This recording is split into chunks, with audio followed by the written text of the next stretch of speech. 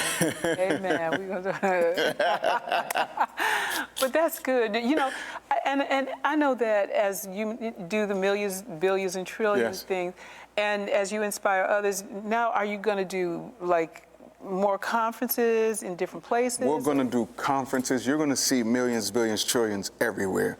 We're going to do a few conferences a year. Okay. We've already been requested to bring our conference to Canada and even to Africa. I've never even been to those places, but Wow. they want us to come there.